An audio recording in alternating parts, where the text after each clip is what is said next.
I am tired of myself.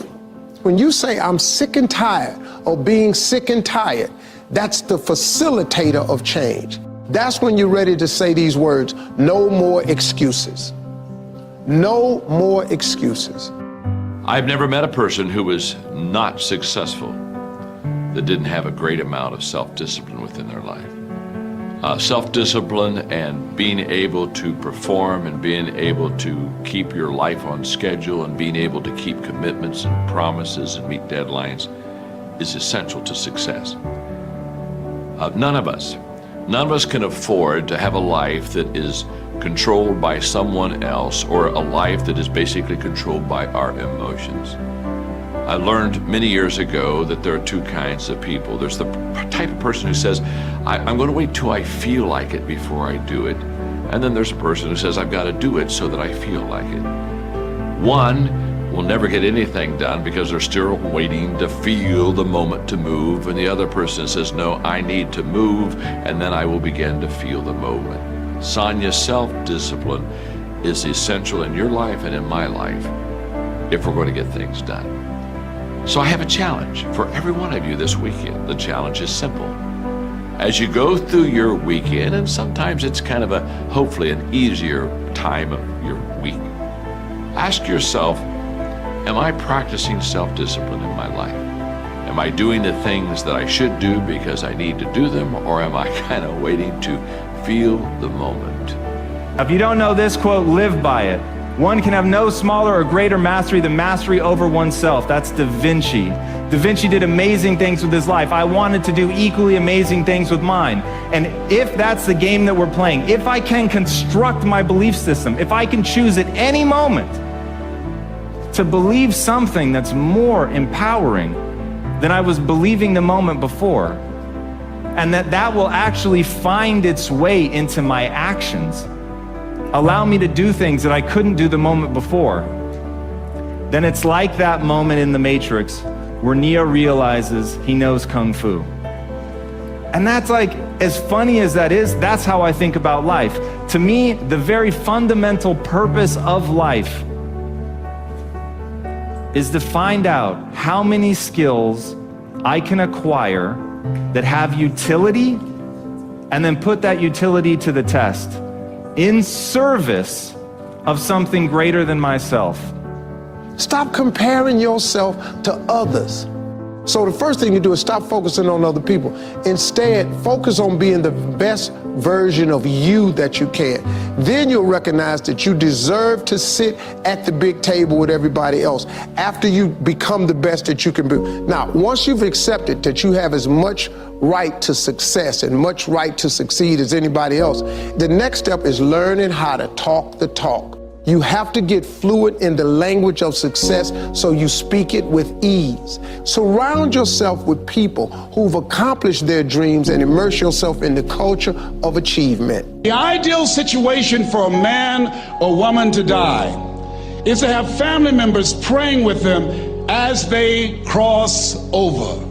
He said, but imagine, if you will, being on your deathbed and standing around your bed, the ghost of the dreams, the ideas, the abilities, the talents given to you by life, and that you, for whatever reason, you never went after that dream. You never acted on those ideas. You never used those talents. You never used those gifts. And there they are standing around your bed looking at you with large angry eyes saying, we came to you and only you could have given us life. And now we must die with you forever. And the question is, if you died today, what dreams, what ideas, what talents, what books, what music, what leadership, what voice will die with you? Miles Monroe, great orator and speaker, said the wealthiest place on the planet, it's not in the Far East where there's oil in the ground. It's not in South Africa where there are diamond mines. He said the wealthiest place on the planet is the cemetery. Because there you'll find greatness that we've never seen. There you'll find talent and genius and potential never actualized. Perhaps that's why Henry David Thoreau wrote the words, "Oh God, to reach the point of death, only to realize that you've never lived." Maybe that's why some unknown writer wrote the words, "What if you live your whole life only to discover that it was wrong? That it was wrong. That you were chosen to do something else and you didn't do it." Repeat after me, please. Live full. Die empty. I want you to take some notes and some things, and I want you to think about your goals and dreams in the three categories that I mentioned: personal, professional, and your social contribution. How many of you are serious about your goals and dreams? Raise your hands, please. Thank you very much. How many of you don't want to take your dreams to your grave with you? Raise your hands, please. Very good. Shake someone's hand on your right and left. Look them in the eyes and say, "Get out of your head and step into your greatness." Do that right now, please. Say, "Get out of your head and step into your greatness." I want you to write this down. Let us say together, as you think about your goals and dreams, let us say together, "It's possible," together, please. Yes, write that down. See, ladies and gentlemen, as an entrepreneur, I've been an entrepreneur for 20 years. It's my 21st year. I could have been speaking and training for 34 years. But for 14 years, I was living in my head. For 14 years, I stopped myself. For 14 years, I used to go see Zig Ziglar, that I considered the #1 motivational speaker on the planet. Zig Ziglar and Tony Robbins, they're the best on the planet. Bob Procter, they're the best on the planet. Jack Canfield, Mark Victor Hansen, T. Harvick. I would go and see them, and then I would leave, and my conversation with myself was, my heart would say, "I can do that." And then my mind would ask, how? How would you do that, Les Brown? See, when I was in the 5th grade, I was identified as EMR, labeled educable mentally retarded, put back from the 5th grade to the 4th grade. I failed again when I was in the 8th grade. I have no college training. And a man changed my life, and I'll never forget his name, Mr. Leroy Washington. He's in his 80s now, and he's blind from glaucoma, but he gave me a different vision of myself. I was in his class waiting on another student. He came in and said, "Young man, go to the board and work this problem out for me." I said, "Oh, sir, I can't do that." I said, "Why not?" I said, I'm not one of your students." He said, "Look at me." "Yes, sir. Go to the board and work the problem out anyhow." I said, "Sir, I can't do that." He said, "Why?" I said, "Sir, because I'm educable mentally retarded, sir. I'm in special education." And the students started laughing. They said, "That's Leslie. That's not Wesley. He's DT. Wesley is the smart twin." He said, "What does DT stand for?" I said, I'm the dumb twin, sir." And as the students laughed at me, he came from behind his desk, he looked at me and he said, "Don't you ever say that again. Someone's opinion of you does not have to become your reality."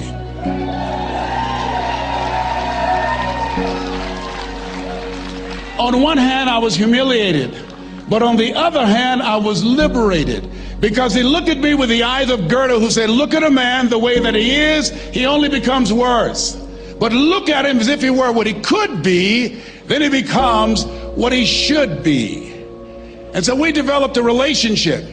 And one of the things that I can just tell you as you think about your goals and dreams, all of us can say in a spirit of integrity that it's possible.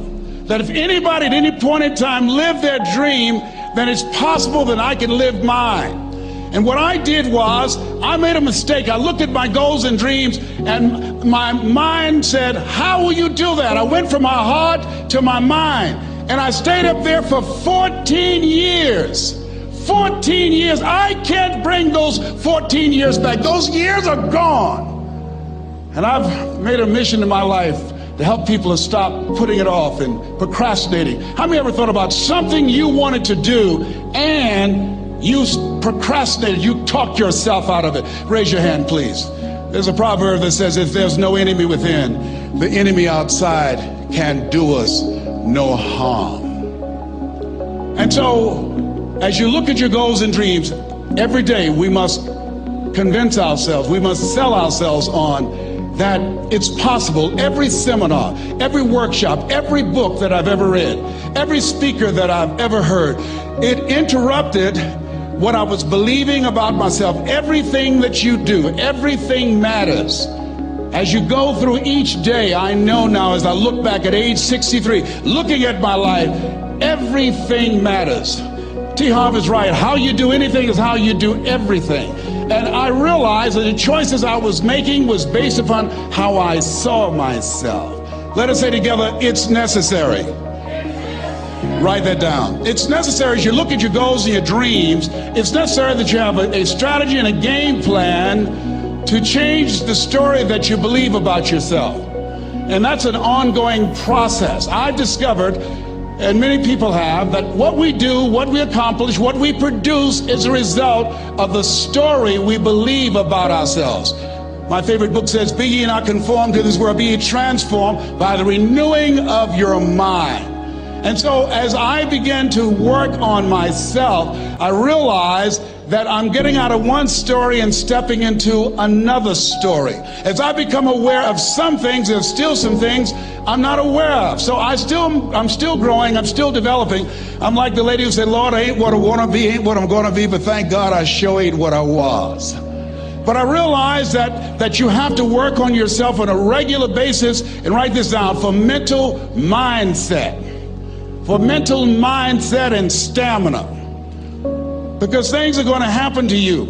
I believe that the reason that most people go to their graves with their talents and abilities and skills in them is because of the fact, number one, many are like me. They didn't know that they didn't know and thought they knew. I thought I knew myself, and I really didn't know myself as well as I thought. I've discovered that sometimes people can take you to a place within yourself that you can't go by yourself. The other reason is I was afraid. I never worked for a major corporation. I wanted to speak for corporations. I was afraid I would be exposed because I don't have a college education. I felt inferior because of the fact that I don't have a college education. I allowed that level of fear of failure to stop me. And because I never had any experience in it, I assumed that I could not do it.